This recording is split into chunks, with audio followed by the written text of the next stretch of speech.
자, 두 번째 주전부리. AI 열풍 더 오른다 그리고 끝물이다. 요거 관련해서 이야기를 나눠보도록 하겠습니다. 네이버 기준으로 얘기를 했을 때는 이제 다음 달인가요? 하이퍼클로버 나오게 되고 카카오, KT, SKT, LG도 마찬가지로 앞다퉈서 AI 좀 내놓게 됩니다. 사실은 지금 GPT가 열풍이어서 저런 기업들이 앞다퉈서 내놓는 거지 실제로 찐으로 무언가가 된다라는 건 나와서 확인을 해봐야 되는 그런 상황이고 하지만 기대감의 주가는 좀 올라가고 있는 상황입니다. 여기에 저는 로봇도 같이 엮어서 이따가 여쭤보고는 싶은데 일단 AI 관련주 더 오를 수 있다 없다 OX 한번 들어보도록 하겠습니다. 하나 둘 셋 들어주시죠.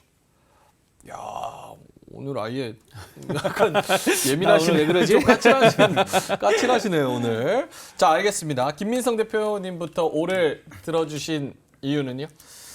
일단은 연초에 급등이 나오면서 로봇이랑 AI는 좀 한번 해먹었다라고 표현을 해야 될까요? 이제 좀 많이 상승을 했는데 이때는 좀 너나 할 거 없이 다 올랐다 좀 이렇게 보시면 좋을 것 같습니다. 그래서 그냥 솔직히 이때는 뭐 국내 기업이 AI 기술력이 좋다가 아니라 챗 GPT가 돈 되는 걸 봤으니까 이제 한국 기업도 이거를 만들면 돈을 벌겠구나라는 기대감 때문에 올랐다. 좀 이렇게 보시면 좋을 것 같은데 이제는 그 기대감뿐만이 아니라 확실하게 유리한 포지션을 가지고 있고 앞으로에 대한 좀 미래 전망치가 좋은 기업들 위주로 좀 선별을 해야 될 거라고 좀 미리 말씀을 드리고 싶습니다.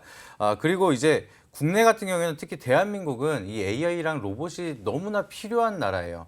지금 계속해서 저출산에 대한 이야기 끊임없이 나오고 있는데 이 저출산에 대한 문제도 해결이 안 되고 있고 인력은 계속해서 부족한 사이클이 만들어질 거고요. 그렇게 되면은 소수의 인원의 업무 효율을 높이면서 인간의 업무를 좀 혼자서도 많이 할 수 있는 AI가 계속해서 나타날 수밖에 없고요. 그리고 좀 자동화 시스템이 늘어나면서 인간에 대한 자리를 대체할 수 있는 로봇도 지속적으로 기업은 만들 수밖에 없는 상황이다. 이렇게 보시면 될 것 같습니다. 그래서 전 세계적으로 유독 대한민국이 지금 저출산의 고령화가 많이 심해요. 지금 일본이 이제 노인이 가장 많다라고 이제 통계치가 나오는데 고령화 속도는 한국이 그거를 이겨내고 있고 시간이 흘렀을 때는 대한민국이 고령화가 더 심각해지면서 노후 파산까지 문제가 나올 거라고 얘기가 나오고 있습니다.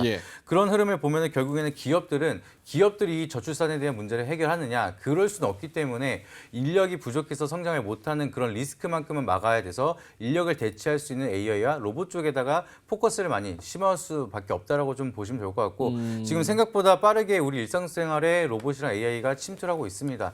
우리가 이제 배달 같은 것도 로봇이 하고 있고요. 수술방 같은 데도 이제 로봇이 들어가고 있고 이제 AI가 대신 그림을 그리면서 웹툰이 연작이 되고 있고 작가 대신에 글을 써주고 있는 세상이 되고 있습니다. 그래서 여기에 대한 상용화가 생각보다 빨리 움직여지고 있기 때문에 여기에 대한 미래가치 프리미엄이 붙기 시작을 한다라고 하면은 이제 막 시작하는 메가 트렌드 산업이기 때문에 충분히 기회는 남아 있다. 저는 이렇게 좀 판단을 하고 있습니다. 미래를 결정하는 미래 먹거리라는 것에는 한치의 물음표도 없다. 근데 AI도 너무 그 허클님께서도 뭐 말씀을 잘 해주셨는데 사실은 이 AI도 그 안에서도 반도체 관련해서 AI 뭐 하드웨어 쪽으로도 또 주가가 움직이는 게 있고 그냥 퓨어 AI로 해서 마음 AI 얘기도 나왔는데 그런 AI, 셀바스 AI, 마음 AI 뭐 이런 것도 있고 조금 더 확장을 시켜보면 의료 AI 해서 루니, 뷰노 뭐 이런 종목들이 있는데 그런 종목들을 다 통틀어 봤을 때 어떤 쪽 AI가 세부적으로 앞으로 더 많이 상승을 할 거라고 보세요? 일단은 그냥 유망한 산업이다라고 생각을 하면은 저는 사실 이제 서치 GPT를 연구하는 이제 네이버 쪽이 좀 유망하게 갈 거라고 좀 생각을 하고 있고요. 근데 네이버가 성장을 할 거다라고 생각을 하고 있지만 또 주가는 또 다르겠죠. 이제 워낙 무겁다 보니까 좀 더 빠르게 움직일 수 있는 거는 이제 일단은 기술주입니다. 뭔가 상용화가 되면서 매출이 당장 뭐 드라마틱하게 찍을 수 있는 곳은 아니기 때문에 좀 이제 앞으로에 대한 개발이라든지 인프라를 빠르게 확대할 수 있는 기업들 위주로 좀 움직여지고 있을 것 같아서 저는 좀 이제 차트에 나와 있는 셀바스 AI 좀 유리한 포지션을 유지하지 않을까 좀 이렇게 생각을 하고 있습니다. 그래서 여기에 대해서 좀 이유를 좀 짧게 간단하게 말씀을 드리면은 최근 들어서 유상증자 때문에 주가가 많이 하락을 했습니다. 근데 유증에 대한 리스크를 좀 해소를 했고 셀바스 AI가 좀 대규모 유증을 했는데 이게 거의 좀 연매출 순이익을 봤을 때 한 10년 가까이에 대한 매출액을 유증으로 확보를 했기 때문에 이제 본격적으로 이제 좀 여러 가지 AI에 대한 모멘텀을 가져가면서 의료나 교육이나 모빌리티 쪽으로 준비를 하고 지금도 벌써부터 좀 상용화가 시작이 되고 있습니다. 그래서 좀 자본력에서는 좀 뒷받침이 되는 기업들이 결국에는 버티기 싸움이거든요. 이제 버티다가 이제 기술력은 계속해서 개발하고 있는데 상용화가 되기 전에 못 버티면은 이게 좀 안 좋은 적자 완전 자본 잠식이 이어지는 거고, 셀바스 AI 같은 경우에는 지금 어느 정도 자리를 마련해 놨고 준비를 끝내 놨기 때문에 좀 유리하게 좀 인프라를 키워 나갈 수 있고 점유율을 빠르게 만들어 갈 수 있는 포지션을 갖고 있기 때문에 예. 좀 성장 모멘텀이 본격적으로 나온다라고 하면은 좀 추가적인 상승 많이 나타날 수 있을 거라고 좀 판단을 하고 있습니다. 오케이. 그러면 셀바스 AI 말씀을 해주셨으니까 이거 솔직하게 말씀해 주셔야 돼요. 네. 진짜 솔직하게. 네. 약속하셔야 돼요. 네. 오케이. 셀바스 AI 장기적으로도 괜찮은 겁니까? 아니면 AI 얘기가 나오니까 그냥 단기적으로 트레이딩 관점으로 보는 겁니까? 제가 이 질문을 왜 드리는 거냐면 네. 시총이 4천억이에요. 네. 근데 지금 영업이익이 50억밖에 안 찍혀요. 맞아요. 그리고 3월 달에 1분기 실적 얘기한 게 영업이익이 7억 나왔어요. 7억. 네. 그럼 4분기 해도 7, 4, 28, 28억 나오는데 시총이 4천억이면 근데 뭐 제약주는 시총이 1조 넘어도 적자인 것 때문에 그렇죠. 뭘 그래? 그래서 여쭤보는 게 네. 이게 장기적으로 진짜 뭔가 기술력과 경쟁력이 있어서 이런 밸류에이션을 받는 건지, 아니면 AI 딱 뭐 하나 뉴스 뜨면 요 종목에 가장 잘 움직여서 트레이딩 관점으로 접근하는 건지.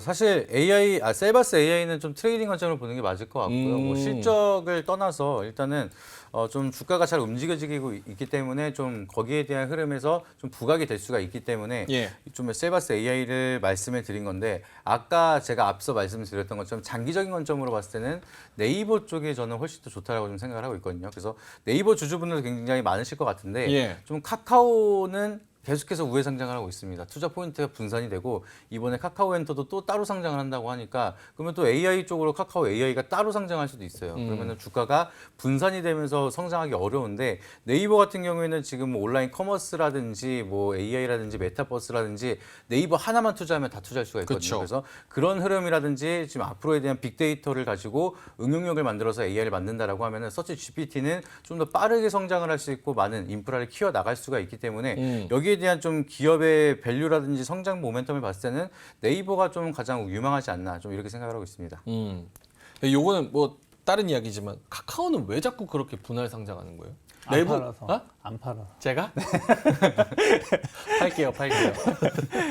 왜 그러는 거예요, 진짜? 근데 이게 상장을 하는 이유 자체가 그냥 단순하게 내가 이 기업을 알리기 위해서가 아니라 알리면서 자본금 확보를 하기 위해서 상장을 하는 거거든요. 돈 많잖아요. 많죠. 많은데 더 많은 이제 인프라를 키우기 더 위해서. 많게? 그렇죠. 지금 이야. 엔터테인먼트 카카오엔터만 하더라도 지금 많은 기업들을 다 휘어잡고 있습니다. 네. 그냥 연관된 기업들은 다 자회사로 두고 있는데 그러다 보니까 적자가 굉장히 커지고 있어요. 그래서 그렇게 되면은 이제 많은 기업들이 좀 자본금 확보를 하는데 많이 용이하게 써야 되는데, 이거를 카카오 혼자서 대규모 유증을 하기보다는 자회사들을 각자 상장을 시켜서 필요한 사업마다 유증을 하는 게 훨씬 더 좀 빠르게 모집을 할 수가 있기 때문에 좀 주가에는 안 좋은 영향이 있지만 사업 성장을 위해서 그런 선택을 계속 한다. 그런 이렇게 것도 판단하고 있습니다. 있고, 뭐 카카오 혼자서 여러 사업을 동시에 운영하는 것보다 네. 쪼갠 다음에 그 독자적으로 운영을 하는 게 훨씬 더 효율적인 걸 수도 있겠죠. 카카오 편이에요? 아니요?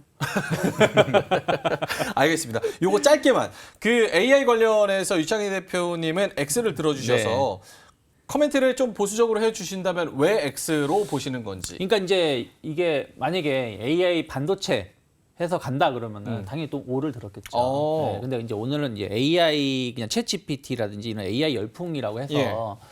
어쨌든 AI 열풍은 이미 이것도 한 2월달, 3월달쯤에 거의 끝났었고요. 예. 그리고 나서 이제 뒤늦게 이제 최근 한두 달 사이에 반응한 게 의료용 AI 관련해가지고 유닛이라든지 뷰노, JLK 같은 기업들이 좋은 흐름을 좀 보여줬어요. 근데 이것도 딱 요 세네 종목인 것이지 전체적인 AI 관련돼 가지고 흐름들이 나오고 있는 건 아니라는 것이죠. 로봇 관련해서도 마찬가지입니다. 아직까지 물류 로봇 쪽으로 해가지고 그 관련된 기업들이 일부 상승세를 계속 이어오곤 있는데 예. 전체 로봇 테마주들은 다 한번 꺾였어요. 꺾여가지고 최근 엄밀히 따지면은 4월 달도 증시가 좋았고요. 5월 달도 증시가 좋았죠. 예. 6월 달도 약간 기간 조정이지만 코스닥은 그래도 계속 우상향 기조가 왔었거든요. 그럼에도 불구하고 전혀 올라가지 못한 게 AI, 로봇 이쪽 섹터입니다. 그래서 저는 몇몇 종목이 지금 불을 지폈다고 해서 만약에 근데 루닛이라든지 이런 기업이 좋은 흐름을 보여줬을 때 뭐 셀바스 AI라든지 뭐 코난 테크놀로지 같은 기업이 같이 막 붐을 해서 뒤따라 예, 움직였거나 혹은 몇몇 로봇이 움직였을 때 전체 로봇들이 같이 기술적 반대기는 뭐든 같이 움직였다라면 뭔가 살아나가나 할 수 있겠습니다만은 정말 딱 그 몇몇 종목만 움직였거든요. 그러면 나머지 종목군들에 대해서는 여전히 좀 실망 매물이 좀 있다라고 생각하고 있고 그 몇몇 종목만 가는 것도 주가가 많이 올라왔다. 나쁘다는 뜻이 아니라 제 기준에서 봤을 때 과연 루닛을 내일 시가에 살 수 있을까? 좀 못 살 것 같아요. 솔직히 말씀드리면. 그렇기 때문에 그런 측면에서 본다라면 지금은 약간 거품이 좀 끼어있는 구간이 아닌가 판단하고 있습니다. 알겠습니다. 이 카카오 관련해서 아까 용용님께서 민준하나 카카오 안 파셨죠? 이렇게 말씀하셔서 카카오가 오늘 53,300원인데 제 평단이 한 152,000원 정도. 그리고 이제 AI 관련해 가지고 제가 다른 데서도 한번 말씀드렸었는데 예. 오히려 AI가 진짜 이게 성장하게 되면 우리나라 기업이 많이 힘들 수도 있어요. 왜냐하면 지금 삼성 같은 경우도 구글을 이제 메인에 늘려다가 이제 MS 쪽으로 변화가 될 수 빙을 넣을 수 있다 말을 예. 하고 있잖아요. 그만큼 그쪽으로 좀 변화가 되고 있는데 삼성이 이 스마트폰 때문에 원래 우리나라에서 구글 점유율이 거의 없었습니다. 근데 거의 구글이 한 50% 가까이 점유율을 지금 높여왔는데 또 AI라는 이런 걸로 바뀌게 된다면 다시 또 MS라는 이쪽의 점유율이 높아진다는 것이죠. 뭐 네이버, 카카오는 아직은 좀 수준 미달인 제품들 그 수준인 것이고 물론 이것은 개발을 하겠지만 이미 다른 나라 거를 쓰고 있는 상황에서 이쪽에서 개발됐다고 해서 넘어올 것인가 그건 정말 고민을 해봐야 되지 않을까. 오히려 기존에는 폐쇄적인 흐름들로 우리나라 기업이 잘 혜택을 누렸다라면 이제는 AI라든지 이런 걸로 가면은 오히려 그 기업들이 이제는 피해를 입을 수밖에 없지 않을까 판단합니다. 아까 허클님께서 말씀을 실제로 해주셨어요. 네이버가 챗GPT가 나오면서 오히려 더 피해를 입지 않을까요? 이렇게 얘기를 하셨는데 사실 점유율도 구글한테 조금 뺏기고 있는 그런 상황인 거고 지금까지 야금야금 거기다가 챗GPT가 이제 비슷한 거 하이퍼클로버가 이제 다음 달에 나왔을 때 어떤 흐름을 보이냐 실제로 이게 기대 이상이냐 요거를 좀 지켜봐야 되는 그런 상황인 것 같습니다. 번외로 요거 한번 해볼까요? AI가 우리의 미래의 뇌라고 생각하면 미래의 몸은 로봇 아니겠습니까? 네. 그래서 로봇이랑 AI랑 저는 개인적으로 마음에 또 담고 있는 둘 중에 하나를 마음에 드는 게 있는데 두 분은 어떻게 생각하시는 건지 둘 중에 하나만 미래 산업으로 더 높은 주가 수익률을 기대한다고 투자를 한다 그러면 어떤 게 더 나은지 AI는 O 로봇은 X로 표현해서 한번 들어볼게요. AI는 O, 로봇은 X. 조금 더 유망한 걸 들어주시면 됩니다. 여러분도 한번 해보시면 좋을 것 같습니다. 자, 로봇 대 AI 하나, 둘, 셋 들어주시죠. 야, 두 분 오늘 맞는 게 하나도 없네요. 와, OX. 우리 김민성 대표님은 AI 쪽, 그리고 유창희 대표님은 로봇 쪽. 김민성 대표님은 로봇보다는 AI 쪽이 더 유망하다고 보세요? 일단은 둘 다 유명한데 AI가 먼저 좀 빠르게 개발을 해야 되는 상황이기 때문에 좀 거기에 대한 숙제를 먼저 해결하고 나서 로봇이 나타나지 않을까 좀 이렇게 생각을 하고 있고요. 최종적으로 지금 이제 전 세계에서 만들려고 하는 게 로봇 그냥 단순하게 로봇도 아니고 지금 단순한 로봇은 굉장히 많습니다. 그리고 AI 같은 경우에도 지금 그냥 과거 데이터만 가지고 그거를 분석을 해서 정리를 내놓는 그 정도 수준밖에 안 되는데 최종적으로 만들고 싶어 하는 거는 과거에 대한 데이터베이스를 정리를 해서 미래까지 우리가 학습을 할 수 있는 그런 인공지능을 만들고 그 인공지능이 탑재된 로봇을 만드는 게 최종적인 목표라고 보시면 돼요. 그러면 어떻게 됐든 결국에는 AI에 대한 산업 발달이 빠르게 만들어지고 이 숙제가 끝나야지만 이걸 접목시키는 로봇이 만들어질 수가 있기 때문에 뭐 둘 다 유망하지만 먼저 좀 빠르게 성장을 바라볼 수밖에 없는 게 좀 AI라고 생각을 해서 좀 천문학적인 돈이 먼저 들어오는 AI 산업이 좀 더 좋게 먼저 움직이지 않을까 좀 이렇게 생각을 해서 5로 말씀을 드렸습니다.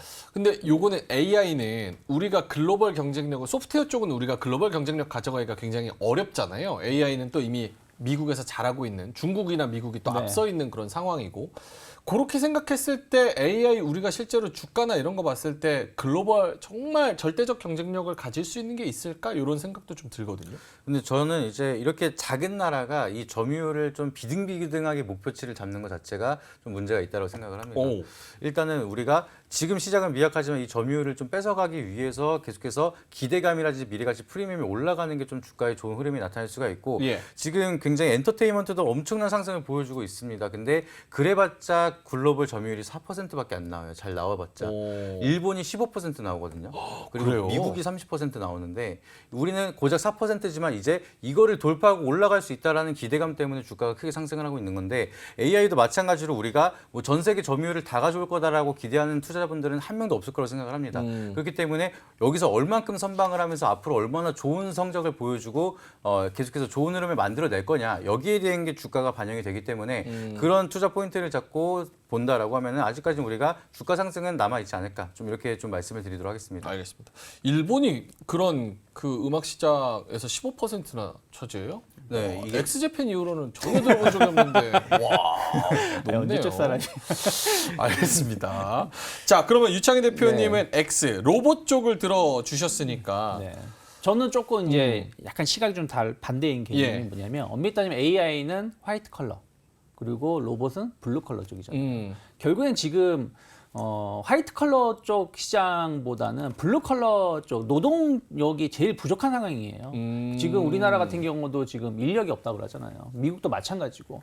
그러면 사람이라는 게 좀 여유가 있는 부분들보다는 지금 당장 부족한 부분을 빨리 더 개발하고 이걸 빨리 적용하려고 하는 거죠. 그러다 보니까 요즘에 이제 식당 같은 데 가시면 예전에는 정말 가끔 보이던 그 서빙 로봇이 요즘엔 정말 자주 보이거든요. 그만큼 내가 급한 부분 산업은 더 빨리 개발을 하고 더 빨리 성장할 수 있다 생각 좀 하고 있습니다. 그리고 앞에서도 말씀하셨지만 AI 관련해서 우리나라 기업이 조금 많이 뒤쳐져 있어요. 근데 그 안에 들어가는 부속품 뭐 D램이든 뭐 로봇 관련된 예. 제품들은 우리나라 기업들이 시장을 선도하고 있다고 보고 있습니다. 그러면 이쪽에 대해서 테크 쪽에 어쨌든 우리나라가 뭐 좋으나 싫으나 강한 건 사실이고 그럼 강한 쪽을 더 빨리 개발을 한다라면 오히려 저는 로봇 관련된 시장이 더 빨리 우리나라뿐이 아니라 전 세계적으로 어쨌든 그 노동 제조업 쪽에 사람이 계속 부족해질 수밖에 없기 때문에 예. 이쪽이 조금 더 빨리 성장할 수 있지 않을까 생각 좀 하고 있습니다.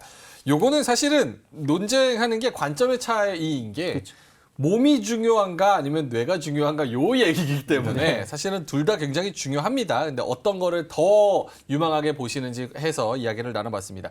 시간이 많이 없어가지고 진짜 10초 드린다고 하면 요거 로봇이나 AI 관련해서 관련주 주실 거 있으세요? 아까는 셀바스 AI 말씀하셨고 네. 유창희 대표님은 있어요? 저는 지금은 딱히 막 들어오고 있는 건 없어요.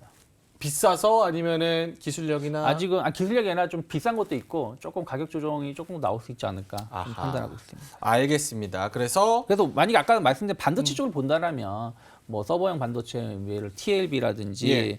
뭐 PSK라든지 뭐 이런 기업들은 뭐 볼 수 있겠는데 단순하게 로봇 관련된 거 또 AI 관련된 거는 지금은 조금 부담스럽지 않을까. 실질적으로 좀 냉정함을 찾아서 숫자가 찍히고 산업이 성장할 수 있는 쪽으로 보고 계신 것 같습니다. 이로운 경제 채널 EBC